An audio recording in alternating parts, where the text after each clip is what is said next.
Hello, in this presentation we will be recording business transactions related to accounts payable or the purchases cycle, recording these transactions with debits and credits. At the end of this, we will be able to list transactions involving accounts payable, record transactions involving accounts payable using debits and credits, and explain the effect of transactions on assets, liabilities, equity, revenue, expenses, and net income. We're going to be recording these transactions up here in the left-hand side in accordance with our thought process. We will then be posting these not to the general ledger but to a worksheet format so that we can see a quick calculation as to what is the impact or effect on the individual accounts as well as the effect on the account groups as a whole. Remember that all the groups for the accounts will always be listed in order when you're looking at a trial balance, which is why I recommend looking at a trial balance whenever working through problems such as these. For example, we have the assets in green here, we have the liabilities in orange, we have the equity in light blue, and then the dark blue revenue and expense accounts, those being the income statement accounts. These will be our beginning balances. Note that over here, when we record the journal entries, we are going to have debits and credits in separate columns and represent the credits with the brackets. Over here on the trial balance, however, we're going to combine the debits and credits into one column and represent the credits with brackets. And note that the debits are the same as credits by a subtraction problem of debits minus credits being 0. The reason for that is that it's really going to simplify the process. It's really useful to know when working with Excel. It will help simplify the process and help to simplify formulas, and therefore it's worth using, and so that's why we will use it. So we can see that we have cash here at 50,000. We've got that's the debit. Then we got the owner capital at 40,000, and we're starting out with revenue at 10,000. We are then going to record this first transaction saying purchased supplies on account for 450. First question, is cash affected? And we're going to say no, because the purchase happened on account. Therefore, cash is not happening. We know that on account is going to mean typically either accounts receivable or accounts payable. In the context of purchasing, we mean accounts payable. So we might think that we should start with accounts payable, but I'm going to say that we should start with what we receive first. Reason being is because it can be more easier to know whether to increase or decrease what we have received, because we received it, therefore it will be increasing, and what the debit and credit will be related to it. So although we'll probably know at this point, and we do know at this point, we're going to be dealing with accounts payable, let's think about what we got. In this case, we got supplies. Supplies, if we look at our trial balance, is right here. It's in the asset section, therefore it is an asset. And we know that we got more of it, so it needs to go up. How do we make something go up? We do the same thing to it as its normal balance. Like all the assets here, the normal balance will be a debit, and therefore to increase it, the same thing would be another debit.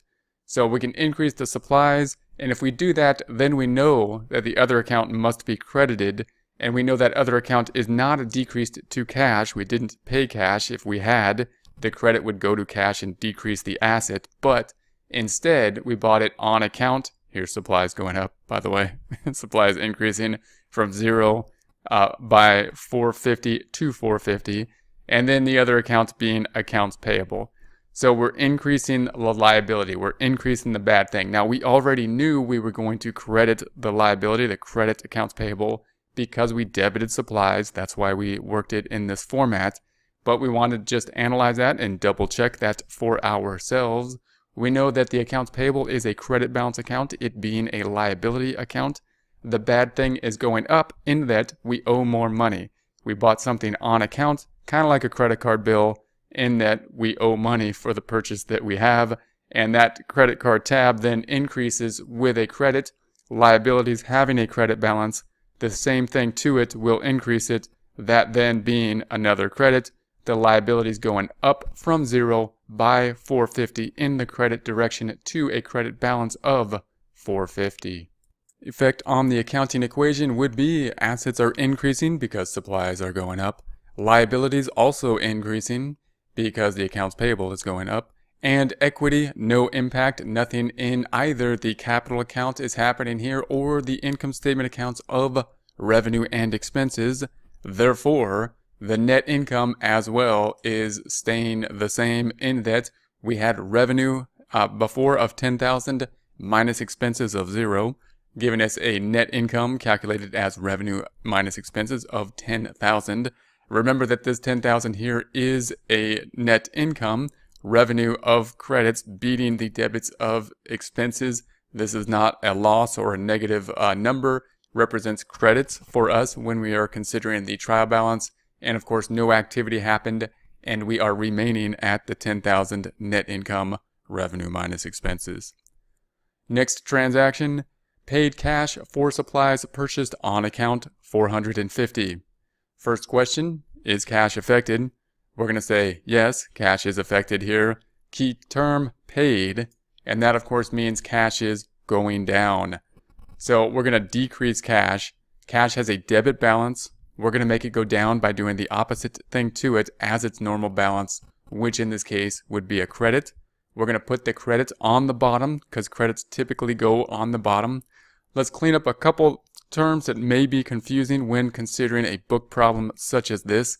Note that we have paid here, and we also have another key term, on account.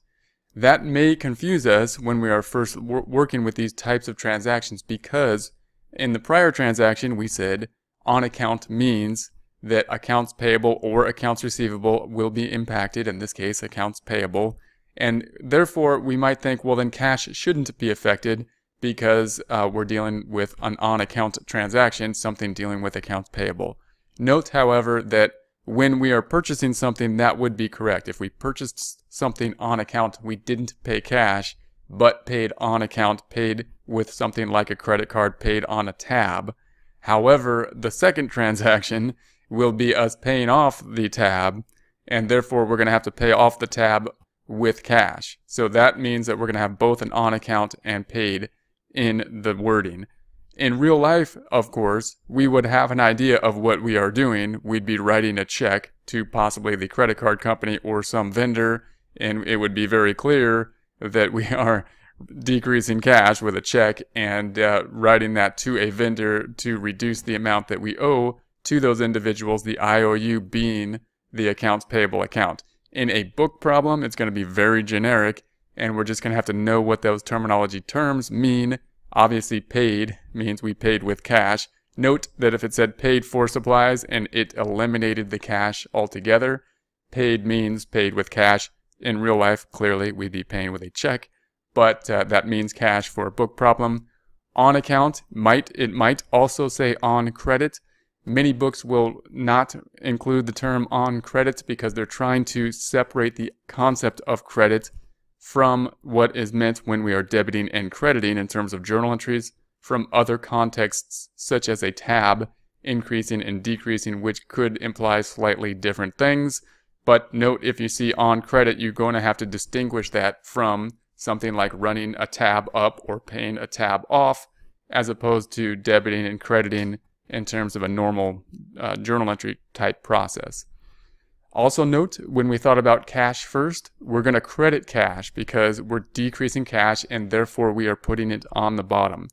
We have to put the credits on the bottom, remember. We are not going to start by forcing ourselves to do the debit first just because the debit goes on top and then format the journal entry from left to right.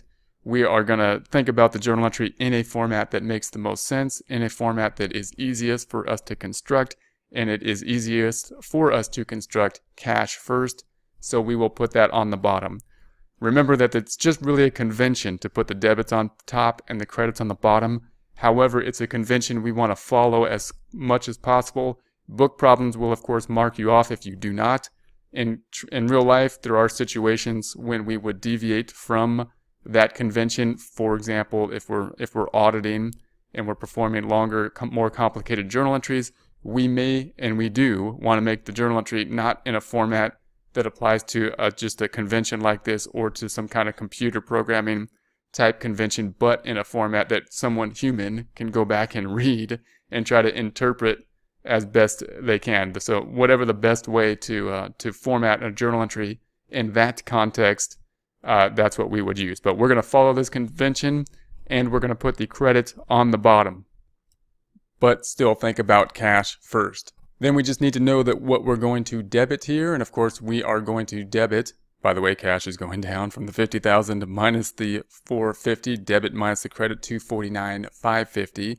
The debit being, as we stated, the other account of accounts payable. We know that we are going to debit accounts payable because we credited cash. That's why we're going to credit cash first. However, we do want to double check ourselves.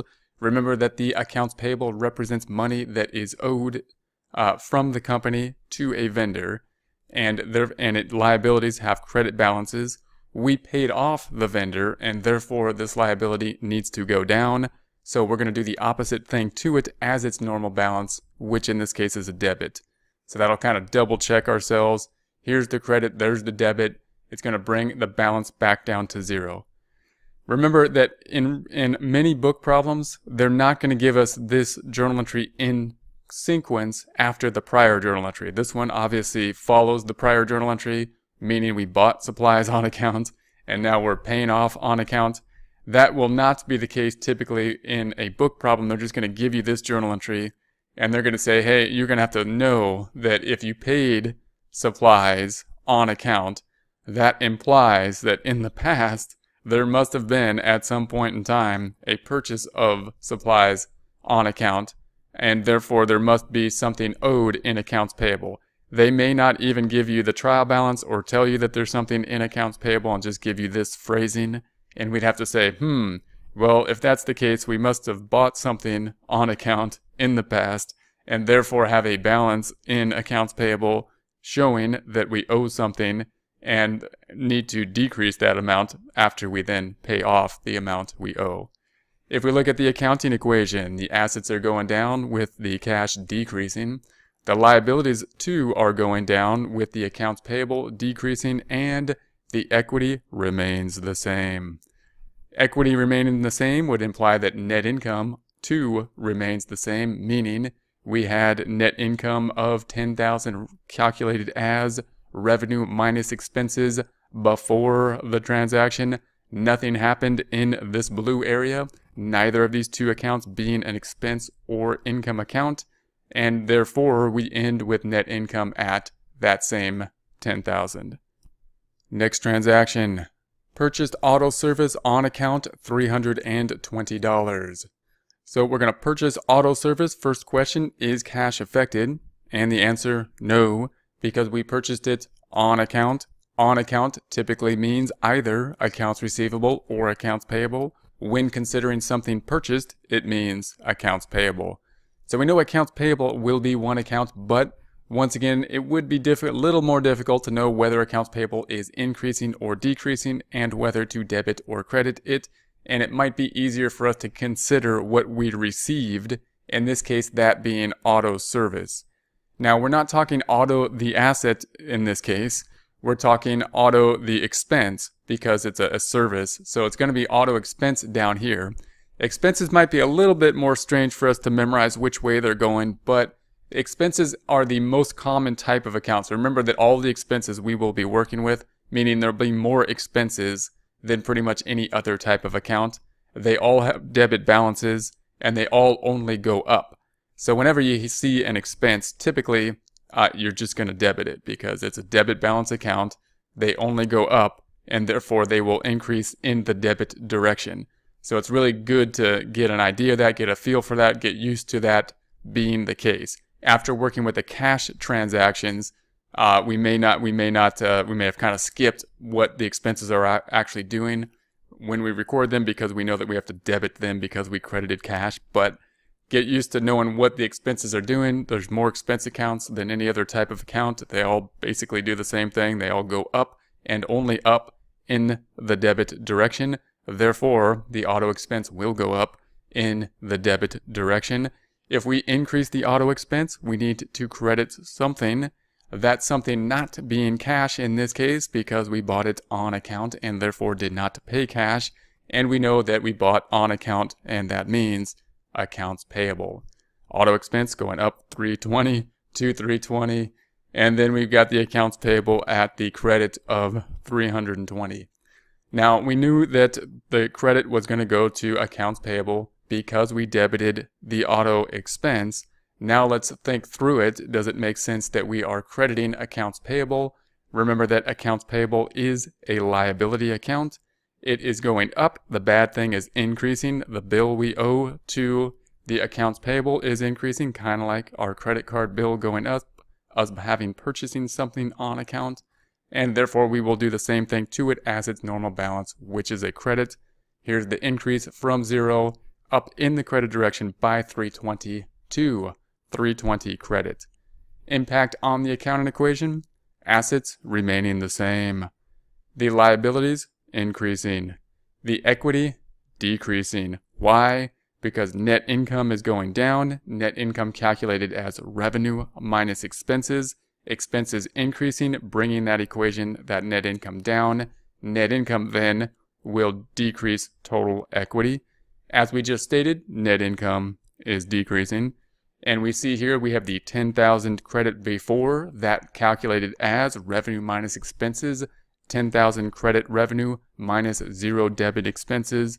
We then have a debit of 320, bringing that calculation to 9,680. 10,000 revenue minus 320 expenses, 9,680 credit balance winning.